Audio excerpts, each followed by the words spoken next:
Opisyal na nagsimula ang lihim na usapang kapayapaan. Pero lubang katawa-tawa ang mga hinihingi habang lihim na nakikita ang mga opisyal sa neutral na bansa para pigilan ang digmaan. Hiniling ng rehimen ng Iran ang legal na karapatang angkinin ng buo ang pinakamahalagang daan ng tubig sa mundo at maningil dito na parang mafia na ginagawang bihag ang pandaigdigang ekonomiya. Pero hindi nagpapadalang US sa pananakot. Habang nag-uusap ang mga diplomat, tahimik na pinakilos ng Pentagon ang libo-libong piling sundalong parachute na handang rumespond agad at ipinuwesto sila kasama ng paparating na plota ng Marines para sa isang lubang lihim na paglusob sa lupa kung mabigo ang negosasyon. Tinan natin ang kasalukuyan at maaring mangyari sa hinaharap. Kaya muling nagsimula ang negosasyon at inaasahang magkakaroon ng summit sa Islamabad, Pakistan. Mula sa US, dadalo sina J.D. Vance, Steve Witkoff, Jared Kushner at Marco Rubio. Sa panig ng Iran, naroon ang Speaker ng Kapulungan, kalihim na ugnayang panlabas na kasama sa lahat ng negosasyon, at ang huling nabanggit ay dating miyembro ng Security Council. Hula ko, iba na ang tungkulin niya ngayon dahil sa mga asasinasyon. Kaya di rin ako sigurado sa papel niya ngayon dahil palaging nagbabago ang mga bagay. Ang tanong, bakit kailangan kausapin ang Iran na yon? Ano ang dahilan kung bakit dapat itong idaan sa negosasyon? Dahil ba nararamdaman ng US ang pressure? O dahil nararamdaman ito ng Iran? Well, tinanong si Pangulong Trump tungkol dito kahapon at pakinggan ninyo ang kanyang sagot. Kagawa sila ng kasunduan. Kahapon gumawa sila ng nakakagulat na bagay at binigyan tayo ng regalo. Dumating ang Pangulo ngayon. At ito ay isang napakalaking regalo na nagkakahalaga ng napakalaking halaga ng pera. Hindi ko sasabihin kung ano ang regalo pero mahalaga ito. Premio. At ibinigay nila ito sa amin at sinabi nilang ibibigay nila ito. Kaya para sa akin, isang bagay lang ang ibig sabihin nito, nakikipag-usap tayo sa tamang mga tao. Hindi ito tungkol sa nuclear kundi sa langis at gas. Maganda ang ginawa nila at naipakita nitong tama ang kausap natin kasi hindi mo talaga alam noon dahil sa pamunuan. Ngayon, hindi natin tiyak kung ano ang reganong ito. Hindi ito maaring oil tanker papuntang Estados Unidos dahil tiyak makikita natin yon sa satellite. Maaring ito ay tanker na pinadaan ng Iran sa Strait of Hormuz bilang pagpapakita ng magandang loob at na yon sinusuportahan ng mga numero. Tingnan mong chart na ito ng mga barkong dumadaan sa mga kipot mula simula ng digmaan. Makikita mo, bagong digmaan, mahigit 100 barkong dumadaan bawat araw. At nang magsimula ang digmaan, bumaba ang bilang sa single digits. Minsan, umabot pa sa 1 o kahit 0. Pero nitong 3 araw, dumarami ang mga barko. Siguro ito ang tinutukoy na regalo. Gusto ko lang linawin. Hindi ko talaga alam. Hula ko lang ito. At may ilang ebidensya akong binibigay. Ngayon, ang sigurado nating alam ay nagsimula na ulit ang negosasyon. At mukhang ang US ang unang gumawa ng hakbang pagdating sa paglalagay ng alok sa mesa, ang paunang alok. Ngayon, bago tayo pumunta sa mga detalye ng alok na ito, mabilis lang na paalala na pindutin ang like at subscribe button sa ibaba dahil malaking tulong talaga ito sa amin sa algorithm. Ngayon, tingnan natin ang alok na ito. Ayon sa mga ulat, ito ay may 15 na puntos. At isa sa mga puntos ay, syempre, ang tigil putukan ng 1 buwan habang nagpapatuloy ang negosasyon. Bukod doon, narito ang iba pang 14 na puntos. Ang puntos 1 hanggang 11 ay mga hiningi ng US. At ang 12 hanggang 14 ay mga insentibo mula sa US. Ibig sabihin, ito ang makukuha ng Iran kung papayag sila dito. Ngayon, isa-isahin natin. Una, dapat buwagin ng Iran ang kanilang kakayahang nuklear, na tingin ko ay tumutukoy sa kanilang mga pasilidad nuklear. Pangalawa, dapat mangako ang Iran na hindi maghahangad ng sandatang nuklear. Pangatlo, ipinagbabawal ang uranium enrichment sa Iran. Pang-apat, kailangang ibigay ng Iran ang kanilang stockpile na humigit kumulang 450 kilo ng uranium na na-enrich hanggang 60% sa IAEA, na siyang ahensya ng UN na nangangasiwa sa lahat ng ito. Panglima, kailangang buwagin ang mga pasilidad nuklear ng Natan, Asfahan at Fordon. Pang-anim, ang IAEA, ang ahensya ng UN na tagapagbantay sa usaping nuclear, ay kailangan bigyan ng buong access, transparency, at pangangasiwa sa loob ng Iran. Pang-7, dapat talikuran ng Iran ang estratehiya nitong gumamit ng mga proxy sa rehiyon. Pang-8, dapat itigil ng Iran ang pagpupundo, pagdidirekta, at pagbibigay ng armas sa mga proxy nito sa reyon. Pang-siyam, dapat manatiling bukas ang Strait of Hormuz at magsilbing malayang rutang pandagat. Pang-sampu, ang missile program ng Iran ay dapat limitahan sa saklaw at dami na may mga partikular na limitasyon na itatakda sa susunod na yugto. Sa tingin ko, pag-uusapan pa ito habang may tigil putukan. Pang-11, dapat gamitin ang mga missile sa hinaharap para lang sa sariling depensa. Ngayon, tatalakayin natin ang mga benepisyo ng Iran. Pero unahin muna natin ipaliwanag ang ibig sabihin ng mga puntong ito. Karamihan sa mga kahilingang ito ay halos kapareho ng mga kahilingan ng Estados Unidos noong Pebrero bago nagsimula ang digmaan. At alam natin na noong panahong iyon, tumanggi ang Iran na pumayag sa alinman sa mga ito. Alam natin yan mula sa Ministro na Ugnayang Panlabas ng Iran at syempre, mula sa pinununang ahensya ng UN, ang International Atomic Energy Agency, na nandoon mismo sa silid para sa negosasyon. Sinabi niya na walang naging kasunduan. Ngayon, isang bagay na nagbago ay mukhang ayos lang sa Estados Unidos na magkaroon ng Iran ng programa ng misil. At ayos lang din sa Estados Unidos na magkaroon ng Iran ng imbakan ng mga misil. Pero malilimitahan sila kung ilan o maaari nilang magkaroon. Maaring ang bilang mayon ay 1,000 missile na maaring itago ng Iran sa kanilang imbakan. At maaari lang nila itong gamitin para sa sariling depensa. Kaya, based sa aking natatandaan, yun lang ang tila nagbago.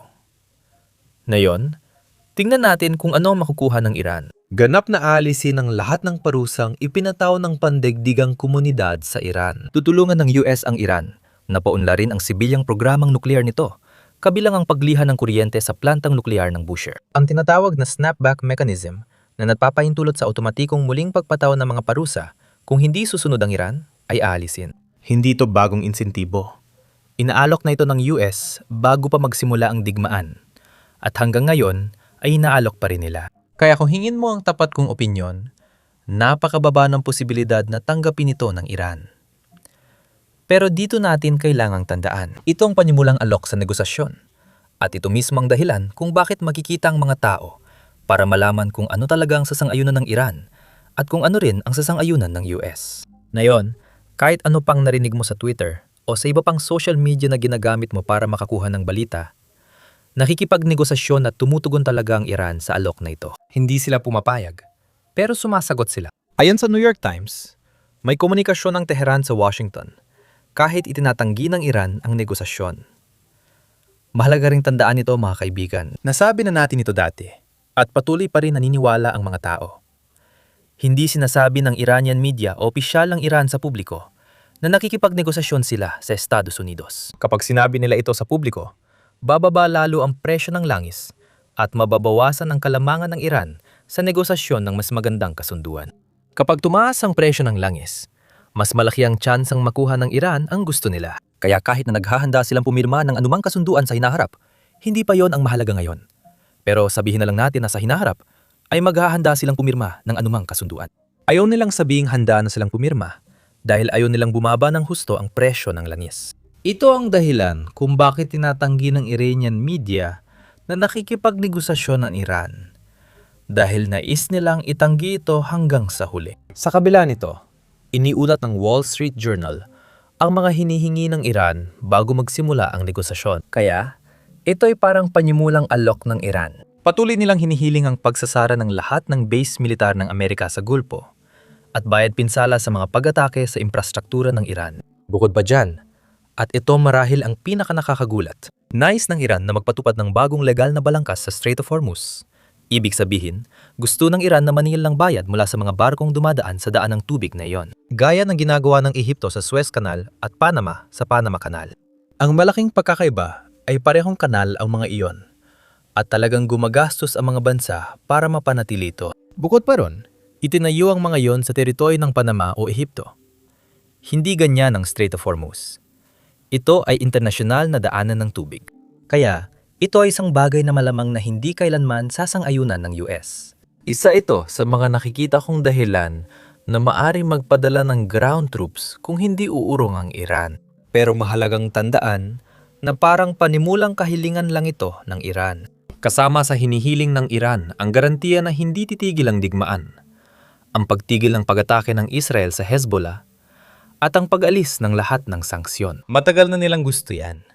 At inaalok naman ng US kung papayag ang Iran sa mga hinihingi nila. At sa huli, gusto ng Iran na mapanatili ang kanilang missile program nang walang anumang limitasyon.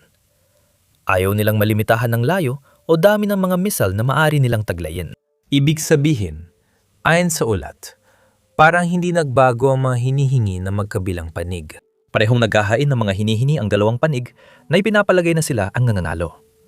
Ikaw na ang magpasya kung sino ang nananalo at kung sino ang hindi. Isang mataas na leader lang ang napatay. Pero ito pa lang ang simula ng kanilang mga hinihingi. Tinanong din si Pangulong Trump kung bakit makikipagnegosasyon sa Iran na yon. Bakit dapat pagkatiwalaan ng Estados Unidos ang Iran na 5 linggo lang ang nakalipas ay hindi pa pinagkakatiwalaan? Pakinggan natin. Ano ang naging dahilan para hangarin mo ang tigil putukan? Kamakailan lang, sinabi mong gusto mong ipagpatuloy ang pambobomba sa Iran. Pero ngayon, nais mo na ng usapang kapayapaan. May nagbago ba? Na nakikipag-usap sila sa amin at patuloy silang nakikipag-usap mula noon. Tandaan, nagsimula ito sa pagbabawal sa kanila magkaroon ng sandatang nuclear. Sabi ko kahapon, ano raw ang top 10? Sabi ko, una, pangalawa at pangatlo, bawal silang magkaroon ng sandatang nuclear.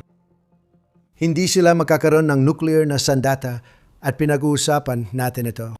Ayokong sabihin ng maaga, pero pumayag sila na hindi sila kailanman magkakaroon ng sandatang nuclear. Pumayag sila dun. Kamusta? Nagugustuhan mo ba ang dati mong hepe sa Border Patrol? Mahalagang tandaan na matagal nang sinasabi ng Iran na hindi sila gagawa ng sandatang nuklear. Pero ang mahalaga ay ang kanilang mga aksyon, hindi salita. Ang kanilang mga ginagawa ay hindi talaga tugma sa mga sinasabi nila sa publiko o kahit sa mga pinipirmahan nilang kasunduan ukol sa nuklear. At iyan mismo ang dahilan kung bakit kailangan may mahigpit na paraan para suriin kung anong ginagawa ng Iran at kung nagsisinungaling ba sila o hindi. Ngayon, lilipat tayo. Kung tututok tayo sa rehime ng Iran, mukhang ang kagustuhan nilang makipagnegosasyon ay mas may kinalaman sa pagkaubos ng kanilang imbak na mga misil kaysa sa kahandaan nilang isuko ang kanilang ambisyong nuclear. Galing ito sa Daily Mail, kung saan iniulat nila na maaring 1,000 misil na lang ang natitira sa Iran na ginagamit nila para bombahin ang reyon. Ngayon, syempre, mahalagang tandaan na meron pa rin silang mga Shahed drone na malamang ay nasa 100,000 pa ang bilang at mas madali itong gawin o gawing maramihan kahit na nagpapatuloy ang digmaan. Kaya, iyon ay isang bagay na magagawa pa rin nila ng matagal na panahon. Pero pagdating sa mga misil, lalo na ang mga balistikong misil, paubos na ang kanilang stockpile. At makikita rin natin yon kapag tinitingnan natin ang mga paglulunsad na nangyayari mula sa Iran. Tingnan mo ang mga paglulunsad na tumatarget sa UAE. Sa simula ng digmaan, marami yon. Pero mula noon, pababa na ang trend. Ngayon, may teorya rin na nagsasabing nag-iipon ng mga misil ang Iran dahil gusto nilang panatilihin ang mababang antas ng pambobomba sa mahabang panahon. Sa ganung paraan, maaari silang magpanatili ng ilang uri ng presyon sa pandigdigang ekonomiya. At sa totoo lang, malamang may katotohanan din doon. Dahil noong nakaraang linggo lang, nang makita nating tinarget ng mga Israeli ang gas field ng Iran, agad namang tumugon ng Iran sa pamamagitan ng pagtira sa gas field ng Qatar, na syempre ay hindi naman makatuwiran. Pero sa pag-ataking yon, yung pag-atake ng Iran, nakita nating gumamit sila ng mga misil na hindi naman nila madalas gamitin.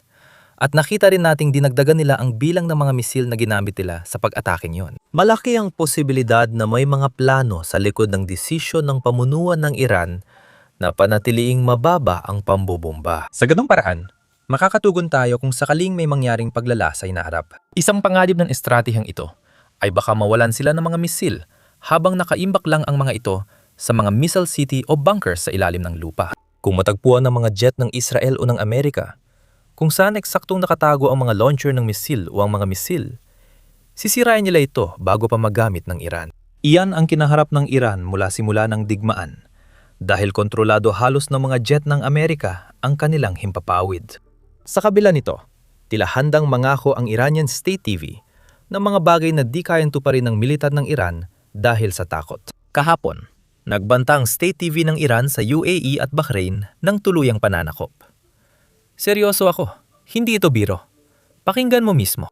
Sabi mo, maglingkod sa tao. Hayanin niyong sabihin ko ito sa ating minamahal na mga kababayan. Handang-handa ang sandatahang lakas ng Iran sa baybayin at mga operasyon dito. Kung magkamali ang mga Amerikano sa rehiyon, aagawin namin ang mga baybayin ng Bahrain at UAE. Isinagawa rin ang malawakang pagsasanay kaugnay nito. Ang mga ehersisyo na may kinalaman sa mga operasyon sa baybayin ng UAE at Bahrain ay nasa agenda ng ating sandatahang lakas sa paraang magbabago sa kalakaran. Sa susunod na lang ang mga koordinado at detalye. Babaguhin natin ang kalakaran nang makapagbigay tayo ng tugon na pagsisisihan ng kalaban. Maaring sinisigurado nilang may bukas silang opsyon kung sakaling mabigo ang negosasyon, tulad ng ginagawa ng Estados Unidos. Kahapon, nakatanggap tayo ng ulat na ang Pentagon ay naghahanda na magpadala ng 3,000 sundalo sa Iran mula sa elite na ika-82 Airborne Division. Isa ito sa pinakamahusay na puwersang mabilis tumugon ng US, kayang magpadala ng 1 batalyon, mga 1,000 sundalo, sa loob ng 18 oras o buong brigada, 3,000 sundalo, sa 72 oras. Linawin ko lang, ang ulat na ito ay dumating ilang araw matapos nating marinig ang tungkol sa 2,000 at 500 Marines mula sa base ng Hapon sakay ng USS Tripoli na papuntang gitnang silangan. Posibleng makarating sila roon sa susunod na linggo. Kaya, magdadagdag ito ng lakas militar kung gustong habulin ng Estados Unidos ang Kharg Island. Mahalaga ang isla ng Iran sa IRGC dahil dito nanggagaling ang pondo para sa kanilang gastusin. Iyan ang dahilan kaya naniniwala ang US, ayon sa ilang ulat, na kung makuha natin ang isla, mas mapapalakas ang presyon sa rehimen ng Iran para buksan ang Strait of Hormuz. Kaya kung sakaling mabigo ang negosasyon, iyan ang dapat bantayan. Siyempre, patuloy namin ibabalita sa inyo ang mga update, kaya huwag kalimutang pindutin ang subscribe button. Ayon sa New York Times, patuloy na hinihikayat ni Mohammed bin Salman ng Saudi Arabia si Trump na ipagpatuloy ang digmaan kahit may pag-atake sa kanilang bansa. Tinuturing ng Saudi Arabia na makasaysayang pagkakataon nito para baguhin at gawing mas ligtas ang reyon. Alam na ng iba sa inyo, pero matagal nang hindi magkasundo ang Saudi at Iran kahit bago pa ang digmaan na ito. Ngayon na mismong mamamayan, infrastruktura at oil refinery ng Saudi ang tinatarget ng Iran, madaling maintindihan kung bakit galit ang Saudi Arabia at nais nilang mawala ang rehimen ng Iran. Ngayon, nakakagulat. Tinanong si Pangulong Trump tungkol sa ulat na ito at tila kinumpirma niya, hindi direkta. Pakinggan ninyo ito. Saudi Arabia, anong naririnig mo tungkol sa Saudi Arabia? Naririnig ko lang na nag-uusap kayo at hinikayat ka niya gawin ang ilang bagay na may kinalaman sa Iran. Maaari mo bang ibahagi kung bakit siya may tuturing na mandirigma? Oo, totoo, mandirigma siya. Nakikipaglaban siya kasama natin. Napakahusay ng Saudi Arabia at ganon din ang UAE. Sasabihin ko sa iyo, Qatar, kamangha-mangha. Ngayon, isa pang anggulo sa buong kwentong ito na marami, kasama na ako, ang hindi napansin ay na parang inaatake ng Iran ang mga bansa base sa sekta ng pananampalatayang Muslim. Kita mo, ang Iran ay isang bansang mayoryang Shia, habang inaatake ng Iran ang mga bansang tulad ng UAE, Saudi Arabia, Bahrain na mayoryang Sunni sa pananampalatayang Muslim. May panganib itong baguhin ang oryentasyon ng reyon matapos ang digmaan batay sa pagkakahating sektaryan. Inaamin kong hindi ako eksperto rito. May clip tayo mula kay Professor Michael Clark na nagpapaliwanag nito. Pakinggan ninyo. Sa totoo, kailangang suriin muli ng lahat sa gitnang silangan ang kanilang politika at patakaran sa seguridad. Kapag naganap ang mga muling pagsusuri, magiging mahalaga ito, lalo na tungkol sa pagkakaiba ng Shia at Sunni sa pananampalatayang Muslim. Mayroong humigit kumulang 2 bilyong Muslim sa buong mundo. 10 o 15% sa kanila ay kabilang sa pananampalatayang Shia, hindi sa pananampalatayang Sunni. Karamihan sa 10 o 15% ay nasa gitnang silangan, kaya maaring maging matindi ang mga paghahating ito. Malaki ang pagkakaiba ng Shia at Sunni Muslim at nagkaroon sila ng marahas na labanan noon.